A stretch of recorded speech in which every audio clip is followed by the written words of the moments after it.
Good morning, good morning. How's it going, everybody? Welcome back for another morning session. Glad to have you join me as always. Oh, today's going to be a good one. Today's going to be a good one. We got some news coming out. We got some data coming out that could put things into motion this morning.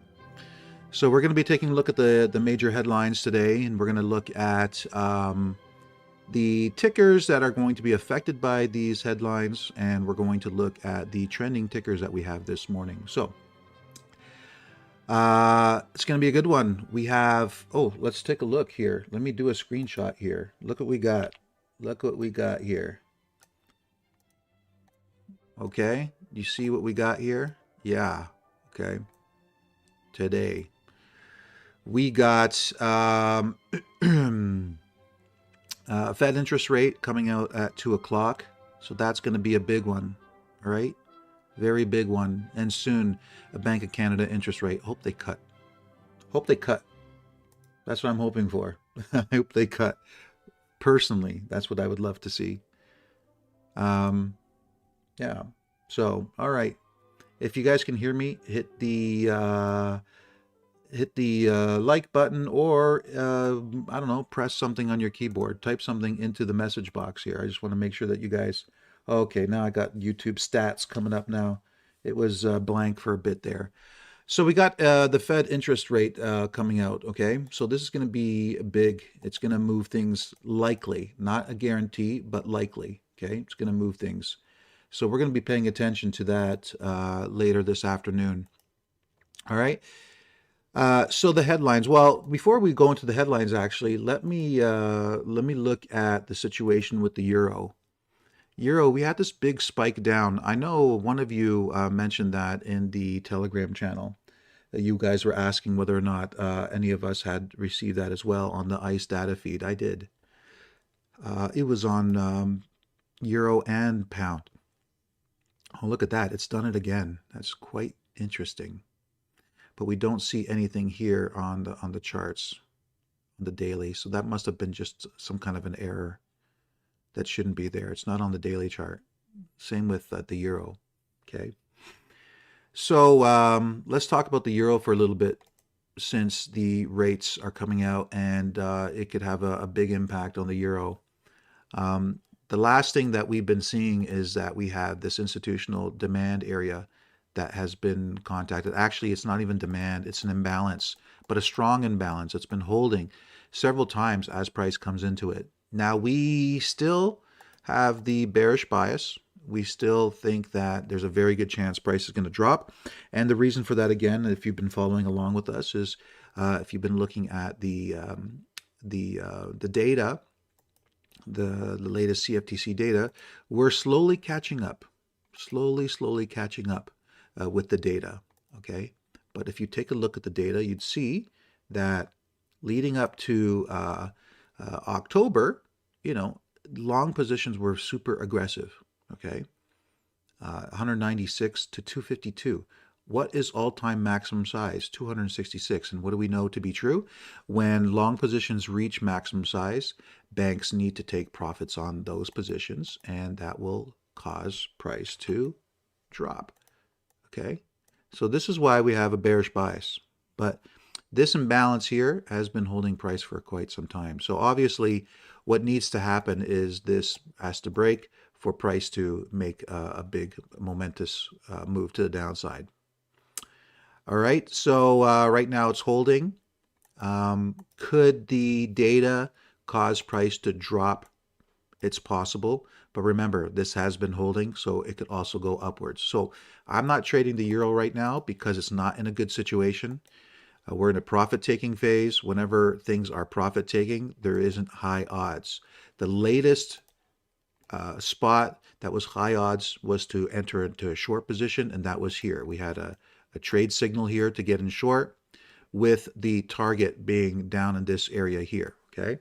So we've already reached that area, and now it's just ranging, as you can see with price action. There hasn't been anything, okay? Nothing predictable. It came up, it fell short of hitting supply, it dropped again, now it's hitting supply, now we might see the drop from here. If there was a bias based on the daily time frame and it being in contact with supply, the bias would be bearish, okay, for the euro. Would I take a trade? Not really. Okay. Let's take a look at the 1 hour time frame and see how price is reacting. Yeah, not so great. Not so great. I mean, it looks like there was something here potentially, okay, for the short, okay? Something there. Why there? Well, because if you take a look at this here, big imbalance to the upside, big imbalance to the downside. Okay, you see the big move here, see the big move there, and then price came back up into that area. It looks bearish. It does look bearish, right? Leave your comments about the euro. What do you guys think in the comments here, and I'll take a look at it later. What do you think about the euro? What do you think is going to happen after the data? You think bearish? It's a good chance for that, okay? Very good chance. All right, and let's take a look at the dollar. What's the dollar been up to? So it's pretty much the reverse of the euro, obviously. We got on the monthly time frame a major area of demand that came into play. So if there was going to be a move, we suspect that it would be a move to the upside, okay? Bullish move. So, but you look at that's based on the monthly time frame.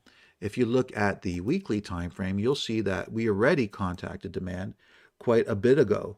All right, we already made the move off of that area. So, um, you know, now look where we are. Okay, we're in the middle of the ocean, like I call it. Right, here is the dock down here, and here's the dock here. We're in the middle of the ocean. The winds can blow in any direction. So you look for the lower time frame to look for where we could be moving off of. There was a force here, okay, a demand force that pushed price up. Price came back into it, and it's played out, okay? It's played out because look at the moves. Rally, base, and then drop, okay? When it drops after the move, that means the move's played out. The force that was coming off of this demand zone has now exhausted itself, okay? RSI very high up there. It needs to pull back. Now there's no demand being contacted here, so it's very difficult to determine short-term momentum on the dollar, okay? All right. So that is with respect to the rates. So let's take a look now. There's no guarantee the Fed's cuts will lower the rates that matter. Okay, 10-year. I was looking at the 10-year. Let me show you something about the 10-year. We tracked the 10-year as well. And one thing that we have noticed is that on the very high time frame, okay, look, the rates follow supply and demand principles as well. Okay, they do. And what we have here on the very high time frame is we have a major institutional selling area here. Okay, and as you can see, we have contacted it and we are reacting from it. It's taking its time, yes, and the reason why is because this is a very high time frame that we're looking at. So when we're reaching a very high time frame supply zone, it's going to take a long time until it reverses. This suggests that we're going to get a move down here in the rates. Okay, that's what it suggests. All right, and just to show you something, okay, if you're thinking to yourself, oh, does it really respond to supply and demand zones? You tell me. Here's a supply zone. Look where it reacted. Okay. Here's a demand zone. Look where it reacted. Okay. Here's a demand zone. Look where it reacted. Okay. Yeah, it does respond to supply and demand zones. It's really quite incredible. Look at the weekly time frame. Institutional supply was created here. Price came into it twice, 3 times, and dropped. Reacted each time to it, okay, and dropped. All right. So you're thinking to yourself, well, why is it moving up now? Well, it's moving up now because we got demand here, okay, that just will not break through, okay?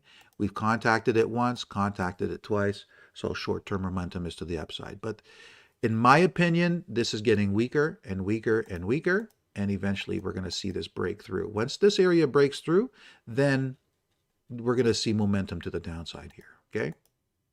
This is based on supply and demand principles. All right, so let's go back here. U.S. futures dip with Fed rate decision on deck. Okay, did they dip or did they just react to institutional buying and selling? Let's take a look. So we look at the charts. On the S&P 500, we've got demand in play, as we've been talking about, okay? And this is happening on the weekly time frame. So over the medium term, we should expect price to head higher, okay? What does that mean? That means over multiple weeks, within multiple weeks, when we look back, we will see price higher than where it was when it contacted this area of demand. Could there be a few days of downward movement? Sure, of course. Could there be one whole week of downward movement? Yes, of course there could be. But over multiple weeks, we expect price to be higher than where it was when it contacted the demand zone, okay? Now, if we look on the daily time frame, there's really nothing here to suggest anything, okay, that any supply or demand is in play, okay? So we go to the Nasdaq, and what do we have?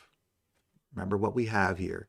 I've been pointing this out to you. Look at the daily time frame. We had institutional supply that came in, pushed price down, rallied up into supply, and then price dropped from this supply to contact where? That's right, on the weekly time frame, institutional demand, which has been pushing price to the upside ever since. But now as price is rallying up, what are we contacting? That institutional supply zone again. So there's a pressure.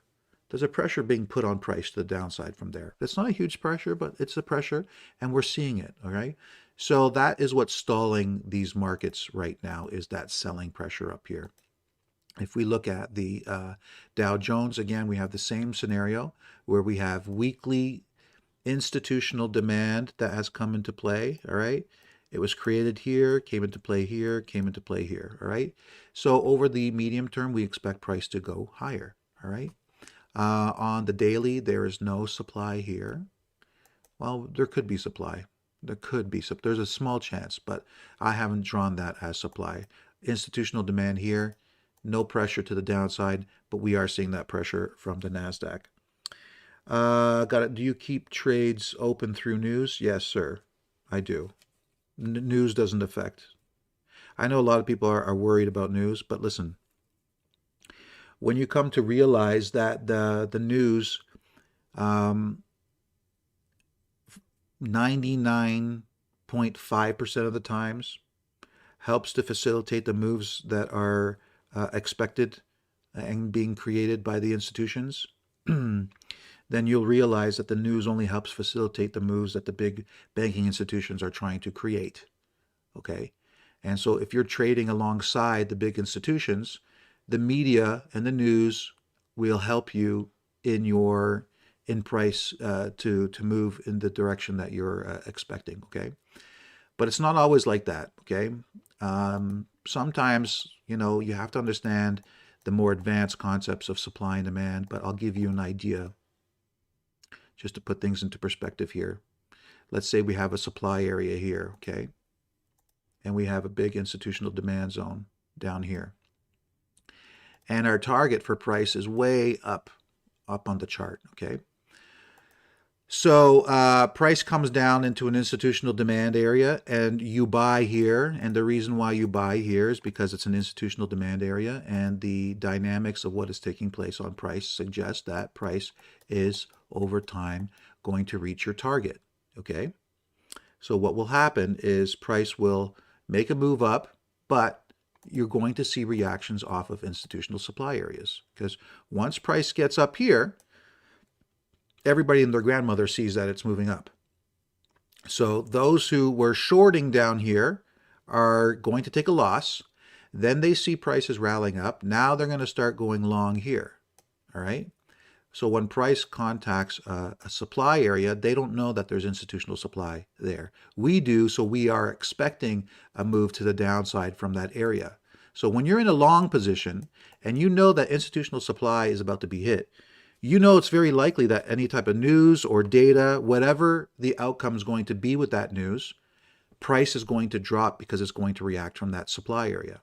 So what happens is retail traders get in too late, and price comes up here. They're expecting price to just do this, and the news happens, the news event happens, and it could be good news, which should cause price to go up, and then all of a sudden price drops. And this causes confusion with a lot of people because they're like, wait a minute, last time good news came out, price rallied, but this time good news came out and it drops. And then the media comes out and gives you their explanation as to why it was good news, but price dropped. So this creates this massive confusion, and then people get really scared of holding positions through the news because it's like a gamble. Well, for us, it's not a gamble. We would expect a move to the downside, okay? If anything, we would be looking for institutional buying zones that were created on the lower time frame as price was rallying up into that area of supply, so we can enter into another position again here, okay? We'd have a position from here, and we'd open up another position from here with the expectation of the move to the upside, okay? That's in the most simplistic terms why we would hold through news, okay? That answer your question, my friend? Why do you look at mark futures instead of spot CFDs? Because CFDs are a derivative of the futures. I would rather be focusing on the futures, right? I'd rather be focusing on the chart that's being heavily traded by the institutions. Futures are being heavily traded by the institutions. So I don't want to trade. I don't want to look at analysis of something that's derived from the real source. I'm just going to look at the real source. Because you have to remember, we're doing institutional supply and demand analysis. So looking at the charts that best represent the institutional trading is the most important thing. I mean, when you look at I'm looking at XAU USD ICE data feed, right? When you look at the currencies that we are doing analysis on, it's the ICE data feed. The reason why it's the ICE data feed is because I've looked at so many data feeds, did a lot of investigating into the data feeds, and I learned that the ICE data feed is a conglomeration of all the major data feeds put together to give you the most accurate, okay? And I want the most accurate data because we're trying to locate institutional buying and selling. And if we're not reading the candlesticks the way that they are meant to be, then we're going to have problems locating institutional buying and selling accurately. You know, you'll be in the ballpark of locating their zones, but you won't be pinpoint accurate. And we need to be pinpoint accurate. And so the ICE data feed is what we look at. All right, so that's what's going on with the U.S. futures and the indexes. Let's take a look. Oracle set for earnings reveal as Wall Street looks for AI cracks. Oracle, all right. ORCL, let's take a look. ORCL. All right, so big news here. All right, let's take a look at the monthly time frame. Look at what we have here, okay? This was a big institutional buying zone here, but we got one big momentum candle, big wick, came right back down. Now it's being taken out, okay? This big institutional buying zone is out. So nobody should be looking for long trades on Oracle at this point, right? Let's look at the weekly time frame. Here, let me do a little bit of analysis for you and show you something, okay? Look, big imbalance here, right? See how it took price all the way up here? Well, look, it took it down, didn't it? Okay, it removed it and brought price down here. It even removed this zone down here, right? And if we track this move all the way up, where do we get to? We get to this area here, right? Isn't this where price was stalling before the big move to the downside? Okay, so I would be focusing on this area up here. If you want to go long, price needs to surpass this area here, because this is where all the big selling took place, all right? So how do you know if the banks are buying? Very easily. You wait for them to remove their selling areas, and then you know they're buying, okay? That's in its most simplistic form. So right now, I would not be touching Oracle. I would not be going long. No way, okay? So Oracle set for earnings reveal. When is that? It's coming out after hours. Not good. So remember, banks are selling, okay? Put a note here. Banks are selling. They're focused on selling this stock right now, so you should not be buying. Take a look at what the earnings were on Wednesday, December 10th, and see the reaction afterwards. Okay? I want to know. I want to know what happened. This is how I learn. I look at price action. I look at what the banks are doing on the charts. I look at whether buying or selling is taking place. What's the key forces coming into the market? And I look at what happens when earnings come out. Because this could be good earnings right now. Why do you think it would be good earnings? Why do you think it would be interpreted as good earnings? Because if the banks want to offload a long position, guess what? It's going to be interpreted as good earnings. It's like that so often. It's ridiculous. Okay. This is how they exit their positions. All right. Look back here. Okay. Terrible. Look at these numbers. Not good. And what did price do? Rallied up. Right. So what do you think was happening? There was an offloading of shares. Who do you think was buying to cause it to go up? Big institutional traders were buying. Okay. This is how it works. And then at the highs, they offload their positions. Right. Because they come out and they're like, oh, it was bad earnings, but this was good and this was good and this was good about it. And so everybody's confused and they're like, oh, I thought bad earnings meant I should get out of my shares. Maybe I should buy. And then as they are buying, institutions are selling it off. Okay? So there's a lot of buying and selling taking place. There's a lot of buying low and then selling their positions off for profits. There's a lot of that going on. The market makers aren't just making your market. You're making their market. Okay? That's what's going on. The market makers are not making your market. You're making their market. All right, so that's Oracle. Let's get back to the news here. Great income squeeze begins as Fed spells end to easy yields. Alibaba, ByteDance keen to order Nvidia H200 chips source. Nvidia. We've talked about Nvidia. Let's take a quick look at Nvidia and see if anything has been happening since then. Not much has been going on. Okay, good. So BABA. BABA is an interesting one. I like BABA. We were looking at BABA. It was contacting institutional supply. Remember that? Institutional supply was created. So that leads me to suspect that we're going to see bearish pressure. Okay. Could they buy? Sure, they could buy. But you know what?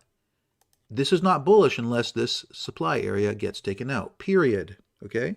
But we've been talking to members about what's going on here. And institutional demand here, big move to the upside, pause. We knew that there was likely going to be a drop in price here. With this supply coming in and coming into contact, it increases the odds that Alibaba is going to drop over time. So personally, I'm not looking to go long this one, okay? The long signal was down below, and I gave that to members, okay? Down here. My boy was buying this down here as well. When I saw that, when I saw he was buying down here, I was like, oh boy, this guy knows something. And so look, institutional demand zone here. Let me show you this, guys. Okay. You need to see this. This is crazy. Institutional demand was created here. Here was the buy. Institutional demand was created here. Here was the buy. Institutional demand was created here. I wanted to buy again here. It never got to that point. Okay. Institutional supply was created here. Price dropped from it. And then institutional supply was removed, which opened up the move for that to happen. And look where we are reacting from. You think I just drew this rectangle randomly? No, this was an institutional supply zone that I located and suspected they would take profits on their long positions from there. And so now we see the selling. Now that we see the supply coming into play. Okay. So this leads me to suspect that over time we're going to see price drop. Right? Let's take a look. Global bond yields hit 16-year high on fading rate cut bets. Yeah, very bullish it sounds like, right? But remember what I was telling you about that supply coming into play, right? Let's go back and show you something here. The US 2-year, okay, hits supply. US 10-year hits supply. And the US 30-year is the only one that has removed supply, okay? So 2-year, 10-year hit supply, 30-year has removed supply. So just keep that in mind going forward. Okay, let's see. U.S. holds first Gulf of Mexico oil and gas auction. Millions of workers to get a raise as new minimum wage laws kick in. Millions of workers to get a raise. Ooh. GameStop falls after quarterly revenue. Let's take a look at GameStop. Remember that one, the big mover from back in the day? Holy smoke. Yeah. You know, if you just drew out the institutional buying zones, you could have made really good money here. Okay. Here was an institutional buying zone. All right. That was at $21. Look what happened when price came into that $21 institutional demand zone. Okay. Look how high it went, as high as 35. Imagine buying at 21 with a stop loss immediately below it at 20 and riding it up there. Okay. Not too bad. So, you know, even on these stocks, you have institutional zones working really, really well. Look at the big imbalance here. Look what happened when price came into that imbalance. Okay. Look at it again here from $10 up to what? Up to 60, 6 times your money. Yeah, not bad. So let's see, earnings. They came out with earnings yesterday evening, a little bit mixed. I wouldn't personally trade this, okay? Just saying. It looks like some supply has been taken out, or sorry, some demand has been taken out. Yeah, I wouldn't trade it. I would move past it. Amazon to invest additional $35 billion in India. Okay, so let's see, how is that affecting Amazon stock? Well, we've been talking about Amazon stock, and remember what I said? Yeah, institutional profit taking area. Our long-term target has been hit. Look, there's an institutional demand area here that has been contacted 3 times. You see that on the weekly time frame? So they're buying from down here, okay? But remember, they're also selling and taking profits from here. So is this buying just short term before the big move to the downside? Or are they gearing up down here at the lows before shooting to the upside? That's the question. Right now, we don't have the answer because they haven't made their move. So we wait until they make their move. If you go in too early, you're speculating. Speculation is going to cost you money. More times than not, you're going to lose your money if you speculate, okay? Because they'll just shake you out. They'll just shake you out and get you emotionally frustrated, and then eventually you'll offload your position for a loss. So just stay on the sidelines. When it's right, I'll let you know when it's right. If you keep watching these videos that we do in the morning, when the time's right, I'll let you know when the time's right. Google invests in Fervo's $462 million round to unlock. Okay, so Google's been looking pretty decent. Let's go back to that one. Very bullish. We have big institutional demand that came in at the 280 mark. I would not be buying Google until it came down to that area. End of story, bottom line, period. Okay. Now on the 6-month higher time frame chart, you know, I have a 6-month target of 338. We're almost there. We're almost there. And when we get there, we're likely going to see some profit taking. Okay. Let's see where this, well, actually, it could actually go higher. Let me do some analysis here for you. Yeah, this has gone as high as here.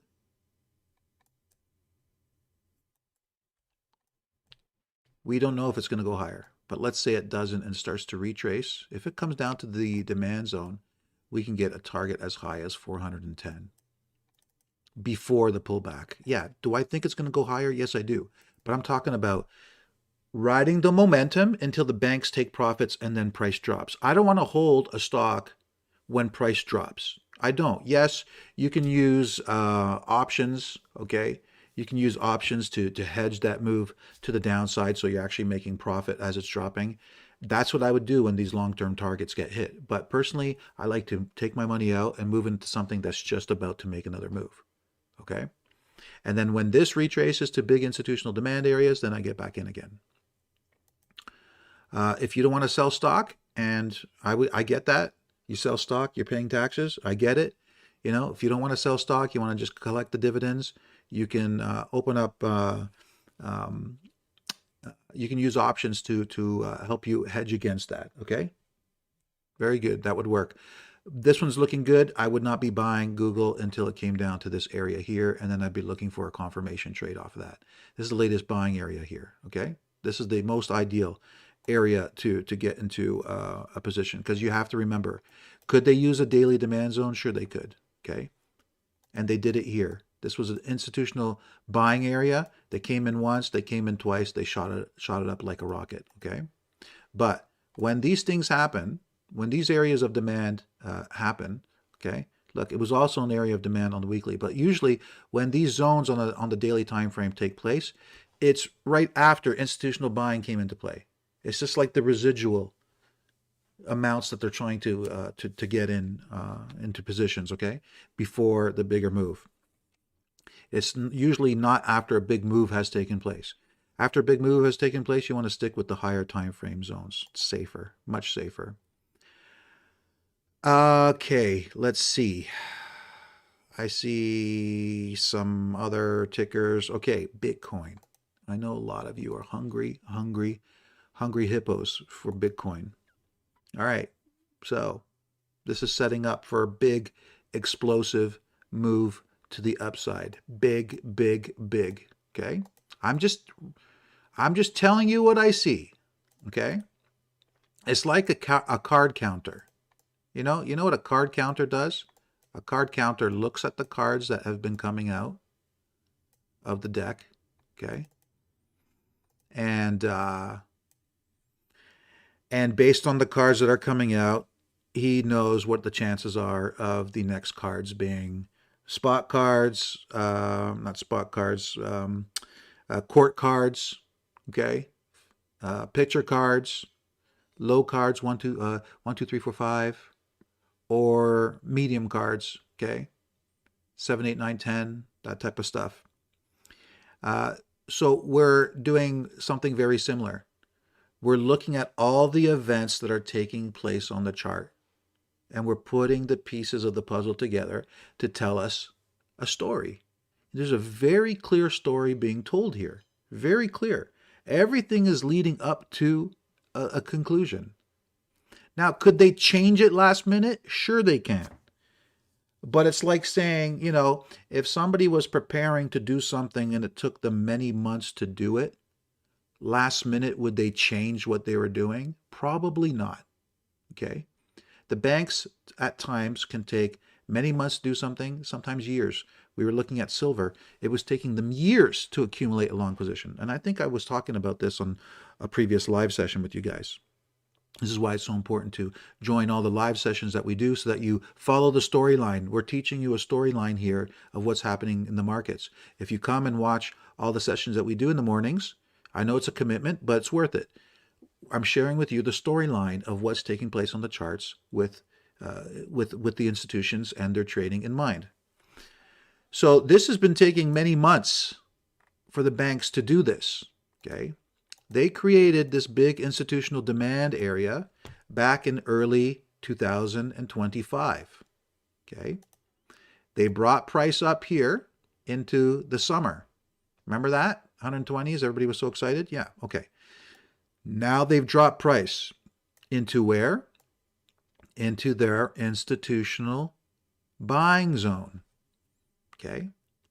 So you have to know that this is where they were buying before, okay? This area was not a reaction to institutional demand. It was them creating demand. So when price comes back into an area where they were creating demand, we will likely see them come in with more buying. This is how institutional buying and selling works, okay? Now, is it possible that they remove this area and instead of buying, they sell? Yes, it's possible. But we would see that on the charts. Not on this chart, but we'd see it on the lower time frame charts, okay? So let's examine the lower time frame charts. So we go to the weekly, and here's that institutional buying zone that I was pointing out to you, okay? And on the weekly time frame, what do we see? We see price coming down and pausing. Okay, so we're not seeing any type of selling action or buying action. We just see a pause. And this is what we would see if there is either a distribution or an accumulation of a position. So the weekly chart's not very helpful in determining if they're accumulating or distributing. So then we go to the daily time frame. And this is the one that tells us a clear story. This is the big institutional demand area that I was showing you on the monthly that we are sitting inside of. And now we're looking at the RSI. The RSI is very, very powerful in showing us what is taking place.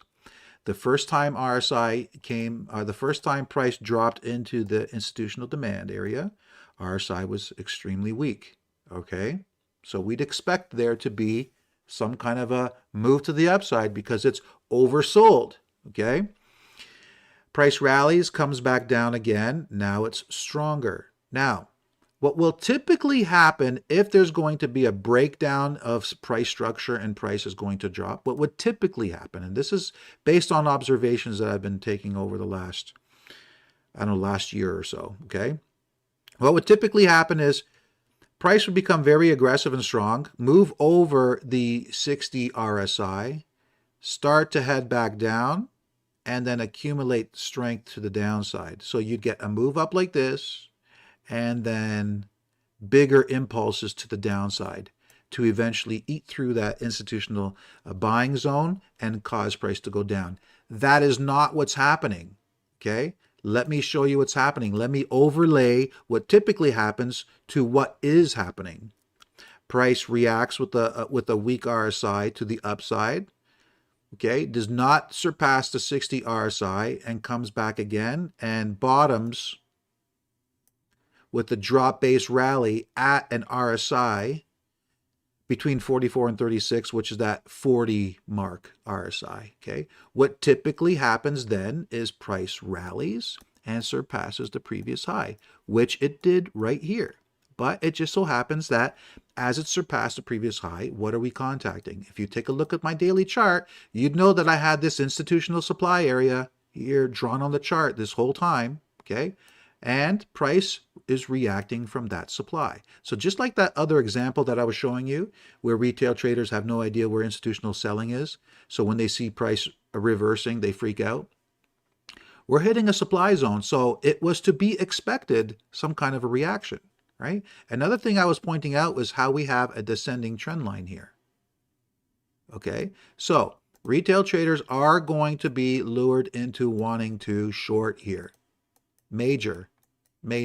So we're seeing that kind of reaction from this area. But remember, it's supply that's in play. Now, what plays out right now is going to be extremely crucial, okay? We are in a crossroads. We are at a crossroads right now, a major crossroads, because either price goes up or it goes down, and it's going to happen right here. Everything leading up to here has been telling us a story. Big institutional demand coming into play. We're seeing the buying coming in on the shorter time frame, the daily time frame, which is exactly the time frame we need to be looking at because monthly demand has been hit. And now we're seeing momentum building to the upside. Now we're at a very, very crucial spot. They continue to do what they've been building up for months, which is buy, and use this amazing opportunity at a descending trend line to buy, to go long as everybody is selling because it's reaching a descending trend line. Or they bail on everything that they've been working on for the last several months and they decide to go short with retail traders at a descending trend line on a daily time frame. It's not likely that they'll do that, okay? Which is why I've already positioned myself long and shared that position with members. Okay, it's not likely. The odds are, like if I had to show odds, that odds of that happening is about 90%. Okay? And the odds of that happening is 10%. Those are the odds. Okay, so when you're dealing with those odds, what do you want to trade? Right now, for me, 90%, it's a no-brainer. They've been spending months preparing for this. So why would I do anything else but go long? I see this as a perfect opportunity to go long. I also see this as probably one of the last times you'll ever be able to buy Bitcoin at these lows. Okay? Why do I think that? Well, it's pretty clear. You look at the monthly time frame, you know, uh, this is this is a big institutional buying area. There's nothing to stop price from just doing that. Okay? And, you know, if you go back and make things smaller, what is to stop price from doing that? Do I think Bitcoin is a good thing? I mean, those things are outside of my trading decisions. A lot of people say, oh, it's not worth it. I'm not buying it because it's this and that. I don't care about that. I'm looking at what the institutions are doing. I'm looking at what the market's doing. And if it's telling me that there's a good chance that price is going to rally, I'm going to join in. Okay. GEV. What is GEV? Yeah, it looks pretty good. I wouldn't be a buyer unless it came down to this area here, 330. Set your alerts and wait, because this is big institutional buying. Look at the fundamentals of the company. If there's good reason to be holding this one long, then that's the area I'd buy. I would not touch it until it got down there. Ethereum, AFJK. AFJK. What is that? Ooh, wouldn't touch that. JP Morgan. Okay, nice one. We had some long signals on JP Morgan. Back here, that worked out quite well. Institutional demand looks like it tapped through. It's not. It's topping out here. Look at that. Let me show you something here. Oh yeah, this doesn't look good for JP Morgan. It looks like this sucker's going to drop. Look at that. Let me just point out something to you guys here, okay? Peak, peak, peak, okay? Peak, strong, well above 60. Peak, strong, well above 60. Peak, at 60. Likely we see these lows be surpassed and price drops. If these lows are surpassed, guess what happens to this demand area? Breaks through. That increases the odds of a move down to the next demand area. So JP Morgan, would I want to be long JP Morgan? No, because the RSI is indicating to me that we are very likely going to be seeing price decline over time. Okay, so if you're thinking about going long JP Morgan, stay the hell away from it. Okay, stay the hell away from that. All right. All right, let me read your messages. I asked you if you had anything to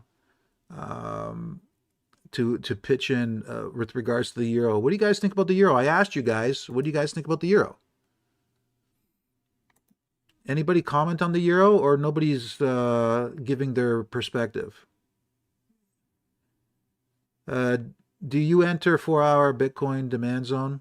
That's a great question. Been contemplating that. There could be a really good move off of this demand zone here. I would not be surprised that if price dropped, let's say price reacted from the interest rates, which it has been doing lately.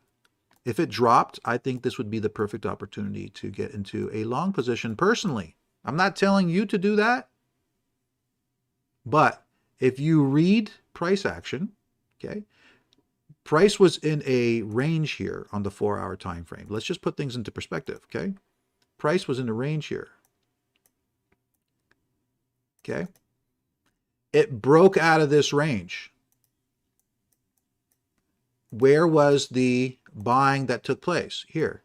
So if you know that this low here was that daily drop base rally, okay, when the RSI was 40, which means that we're going to get a push to the upside, that means significant buying was taking place here.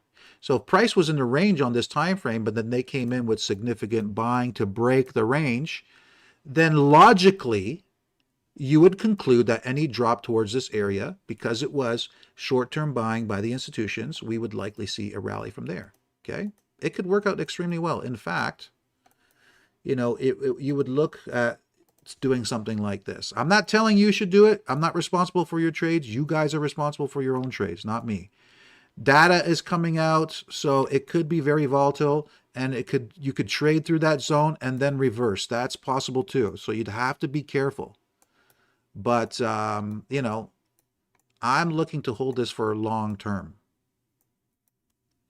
And I've got targets well above the last highs. I think 148s is a good medium-term target where price will probably react to the downside from that. That's what? A 29 to 1 risk to reward, even allowing a little bit of space down at the bottom here. Yeah. Yeah. Do you think it's worth it? Risk 100 to make 2,900? Yeah, I think it's not bad. You lose $100, whatever. It's $100, right? This is how I would be thinking. I'm not telling you to do it. I'm not giving you any type of advice. I'm just showing you the picture and displaying what's likely going to happen, okay? Let's see. Any comments? Understood, thanks. I really struggle to identify which zones are valid until it's too late. Is the real game the mental one? Well, it comes hand in hand. Mental plays a big role. But the thing is that if you've been trading the wrong way for a long time, you're going to be all mixed up. Okay, like I was mentioning earlier today about how the news can screw you up and screw you out of a position. Even when you're right, you could be wrong.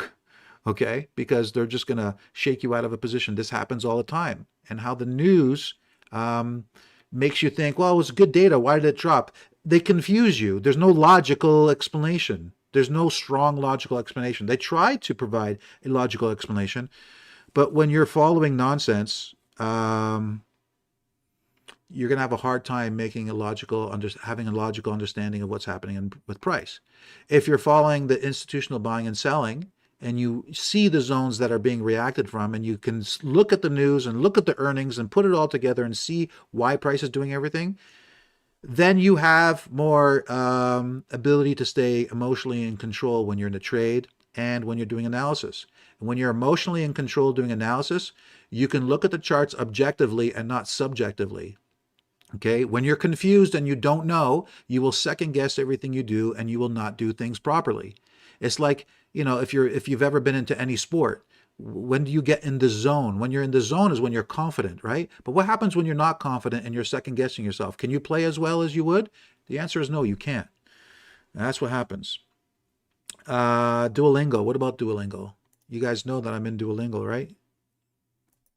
DUOL. Is it the gapping up or anything special? No, but it's moving up past my entry. I'm holding this for long term. Okay. I think I've heard some really good stuff coming out with regards to this company. I think there could be a great future for this company. I'm buying at a major buying zone, so I'm holding this up. I want to double, triple, quadruple my money. I'm going to be investing and buying as it removes obstacles to the upside and creates demand. I'll be buying at every institutional demand zone. I like to hold mine mainly because for tax reasons, and I can always short the stock on the way down, but shorting is risky. Yeah, if you like to hold, then buy options and hedge that position when major targets are reached. Google should retrace. Personally, for me, I pay no attention to the earnings. Okay. Same, I'm waiting on the daily supply. I've been mixed up with technicals. I think I've been learning supply and demand stuff wrong a lot. Yeah. While there's a lot of people out there saying that they're doing supply and demand analysis, I see what they're doing, and my honest opinion is it's complete nonsense. All right. Stick around, learn some of the concepts and principles that we teach here. I'm not divulging the inner core stuff because that stuff is just, I worked way too hard to give that away for free. If you want to support the school, great. If not, then just come join these live sessions and try to learn as much as you can is what I would suggest, okay? Euro going down, okay? Any thoughts on gold? Yeah, I've been telling you about gold. Profit taking is on long positions is what I'm seeing, okay? All the data was suggesting that, so that's what we are suspecting will take place. We're in a range right now in the daily time frame. Just like that range on the 4-hour time frame with Bitcoin, it was very crucial to see what would hold and what would break. I'm watching the daily time frame to see what holds and what breaks, okay? Any thoughts on gold? Okay, so is gold in the supply zone? Yes, but it's a daily supply zone holding price in a range. Okay, good. Wow. How long did we go? Are you serious? Almost an hour? Holy smokes. Well, listen, guys. I look at my stats on YouTube and it's just crazy. I mean, I can't believe I get less than 1,000 views, which is just ridiculous. So if you guys could like the video, okay, hit the heart button, just click one little click on the like, it would help me greatly. Get the word out because it's just crazy that I'm putting so much effort and work and sharing such good information and I'm getting hardly any views. And I know that there's thousands upon thousands of people out there that would love to see this content. It's just the algorithms are not putting it in their feed because there's not enough viewers and there's not enough likes and interactions and comments down below. So do something kind for me. I'd appreciate it. Write a comment, hit a like, interact with the content as much as you can so we can get those algorithms to share it with the people that need to see this information. Okay, I'm trying to help as many people as I can here. It's the Christmas season. It's time for giving. So help give. All right.